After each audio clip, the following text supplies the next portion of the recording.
ask me if I give a fuck about man. Recently I just don't give a fuck about a thing. Ask me if I give a fuck about it this. Ask me if I give a fuck.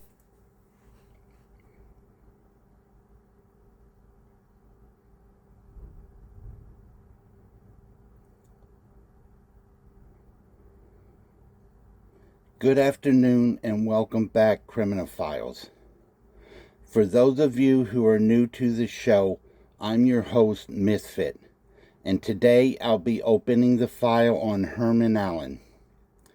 David Herman Allen, born on November 18, 1905, was an American serial killer from Benson, North Carolina, whose criminal career spanned over a decade. As we delve deeper into the analysis of his crimes, you'll see an escalation from a singular reactive act of passion to a premeditated and methodical familicide. As we go further into his file, it occurs to me that the central issue here is the unusual legal leniency afforded to Allen following his initial homicide, which ultimately set the stage for his subsequent and far more brutal crimes.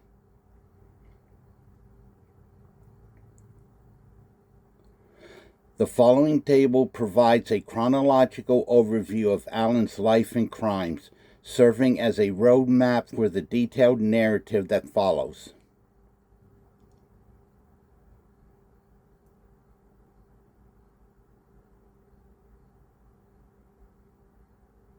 As you can see, Allen's second homicide spree would not have happened if not for his early release, though to be fair, it could have happened after serving his full sentence. Also, with his second set of homicides, he could have been considered a spree killer as well as a serial killer.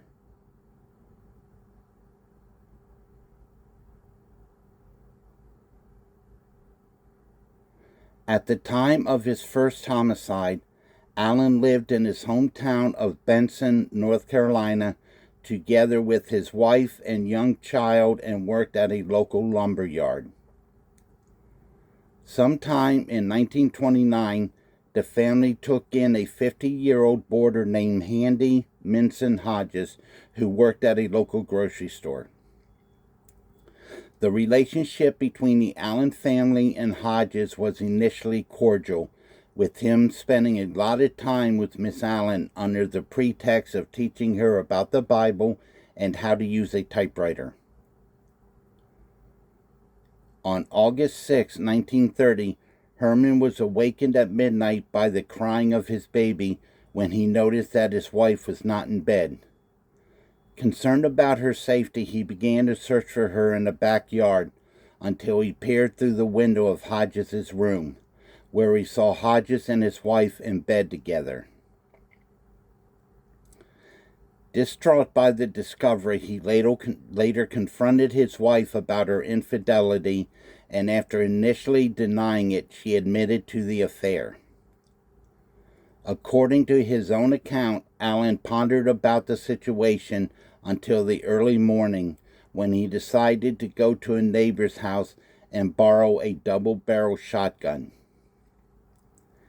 He then went to Hodges' room and confronted him about it, with Hodges eventually admitting to the affair as well.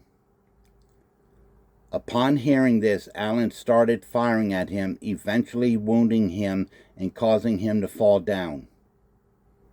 In spite of pleas to spare his life, Allen shot Hodges in the chest, ultimately killing him. After the shooting, he traveled to the office of his workplace and told the employees present to send a doctor to his house. Allen then went to the home of a deputy sheriff, where he confessed to the crimes and peacefully surrendered. Following his transportation to the county jail, he was interviewed by the sheriffs about the reason for the crime, explaining that he had shot Hodges after learning that he had been sleeping with his wife. As a result, he was brought to trial, found guilty of second-degree homicide, and sentenced to 20 years imprisonment. However, Allen served only 4 years before being released and returning to his home in Benson. The act of shooting a man who begged for his life certainly suggests a moment of extreme rage, yet his subsequent behavior, attempting to get help and immediately taking responsibility for his actions, distinguishes this crime from his later, more calculated spree.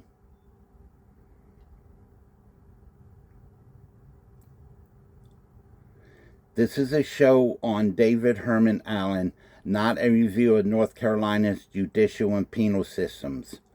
But it's important to know to understand the Parole Commission's decision to release Allen early. The circumstances surrounding Allen's early release from prison following his first homicide are a pivotal point to this case study. In 1930, Allen received a 20-year sentence, but was released after serving only 4 years.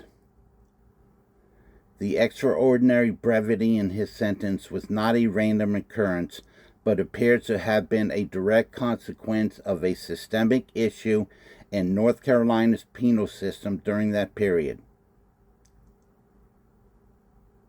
During the 1930s, the state faced significant prison overcrowding, leading to legislative action in 1935 to create a parole commission aimed at alleviating the pressure through clemency and early release. Allen's 1934 release, therefore, was a direct outcome of a recently formed, overwhelmed system prioritizing prison population control over the full enforcement of sentences. This institutional decision made at the Marco level created the opportunity for a man with violent tendencies to return to society with devastating lethal consequences for his new family years later.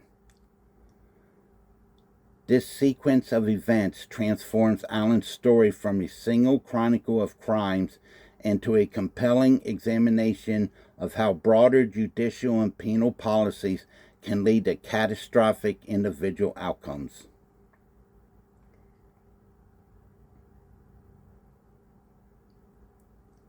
Upon his release from prison, Allen returned to his hometown of Benson, North Carolina, and married 26-year-old Ruth May Lee.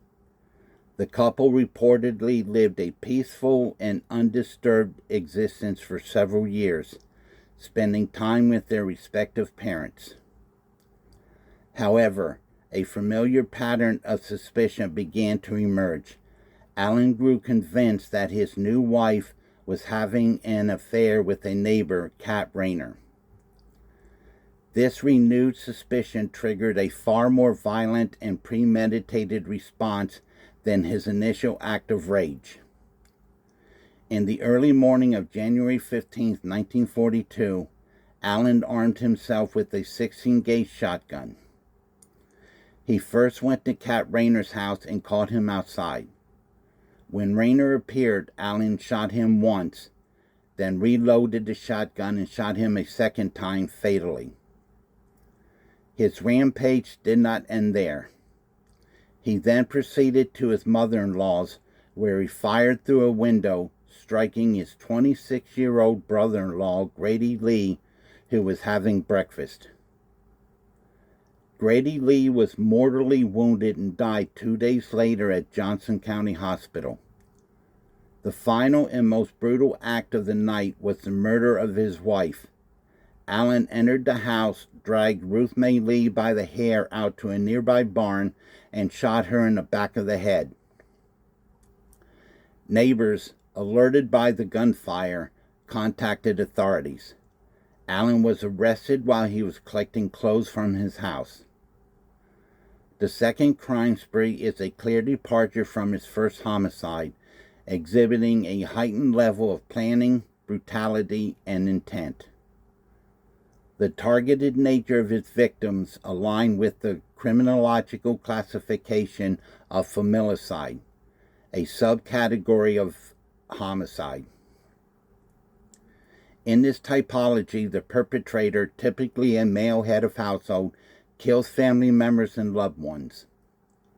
The motives often include a desire to punish a spouse for a perceived transgression or a feeling that financial or personal failures have ruined the family's purpose. Allen's actions fit the profile of a self-righteous killer, one who destroys the family to exact revenge on a spouse he blames for his circumstances. This escalation of violence from a singular, spontaneous act to a planned, multi-victim crime suggests a deepening psychological pathology. The progression of Allen's actions from killing in a moment of rage and immediately confessing to methodically hunting down and killing multiple family members before being apprehended illustrates a significant shift in his psychological state. His period of incarceration seemed to have done little to rehabilitate him. On the contrary, it may have reinforced his sense of being a victim of others' wrongdoing, a narrative he maintained until his final moments.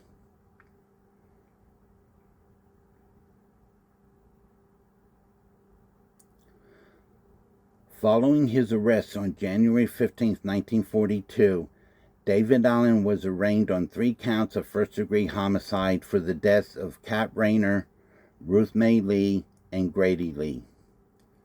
In a legal strategy that mirrored his earlier defense, his attorney entered a plea of temporary insanity, asserting that Allen was intoxicated and had no memory of the events of that morning. The prosecution in turn focused their case on the homicide of Grady Lee, since he was not involved in the situation. The jury, after a deliberation of just 1 hour and 45 minutes, found him guilty of first-degree homicide. At his sentencing, he was given the death penalty. Allen's legal team subsequently filed an appeal, but the North Carolina Supreme Court upheld his death sentence, solidifying his fate. On October 30th, 1942, Herman Allen, aged 36, was executed inside the gas chamber at Central Prison in Raleigh, North Carolina. His death took 10 minutes and 20 seconds, with the cause of death officially listed as legal execution by asphyxiation. In his final moments, Allen continued to defend his actions, stating that the victims had wronged him and maintaining that he was too drunk to recall the events. He also offered a paradoxical final statement, expressing his readiness to die and a belief that he was going to a better world, despite his apparent lack of remorse for his crimes. This consistent narrative of victimhood, even on the precipice of his death, is a crucial piece of his psychological profile.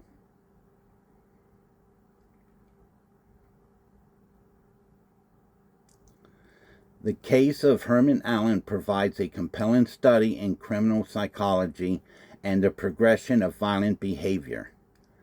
Allen's actions, particularly his second crime spree, fit squarely in the criminological typology of familicide. The homicides of his wife and brother-in-law are a tragic manifestation of this phenomenon. The inclusion of Cat Rayner, the neighbor he suspected of infidelity, further reinforces this framework, as the violence was a direct consequence of a perceived breakdown in his domestic life. The specific motives and behaviors displayed by Allen align with his self-righteous killer typology. Allen's repeated suspicions of infidelity, which fueled his second crime spree, demonstrates his possessive nature and his internal narrative of being a wrong party. His actions were a brutal and systemic effort to punish those he believed betrayed him, destroying his family in the process. Allen's psychological makeup, as evidenced by his behavior and statements, reveals a profound sociopathic trait. The criteria for antisocial personality disorder, which includes a lack of remorse and a tendency to rationalize having harmed or mistreated others, are clearly present in this case. Even in the face of his own execution, he did not express regret for his actions. Instead, he continued to claim that his victims had wronged him. This inability to accept responsibility in his rationalization of his actions supports a deeply ingrained personality disorder rather than a temporary state of insanity brought on by alcohol or emotional distress. The fact that the justice system released him so quickly after his initial homicide provided a dangerous opportunity for his psychological devolution to play out, culminating in a far more destructive series of crimes. This evolution from an impulsive homicide to a deliberate family annihilator underscores a critical and often tragic aspect of criminal recidivism. The case of David Allen stands as a sobering historical record of a serial killer who reoffended with devastating results. His story is a powerful illustration on the link between a systemic flaw in the criminal justice system and the tragic consequences that can ripple through individual lives. The decision to release Allen after serving only a fraction of his initial sentence, likely a result of institutional pressure to manage prison overcrowding in the late 1930s, inadvertently created the conditions for a family annihilation a decade later. This serves as a cautionary tale about the complexities of penal policy and the unforeseen dangers of early release without adequate psychological rehabilitation or supervision. The qualitative shift in Allen's criminal behavior from a crime of passion to a premeditated familicide offers a rare documented case study in the escalation of violence. His actions in 1942 were not a repetition of his first homicide, but a calculated act of revenge that aligns with modern criminological typologies. His continued rationalization of his crimes and his lack of remorse up to his final moments point to a deeply rooted sociopathic pathology. The Benson homicides of 1942 are more than a footnote. They are a grim reminder of the enduring nature of criminal pathology and the critical importance of a nuanced understanding of offender psychology in a legal context. The legacy of David Herman Allen is a testament to how institutional misjudgment and an individual deepening resentment can combine to produce catastrophic results. That closes the file on David Allen. Join me next week when I'll open a file on Howard Allen. Until then, this is Misfit signing off, and as always, stay safe.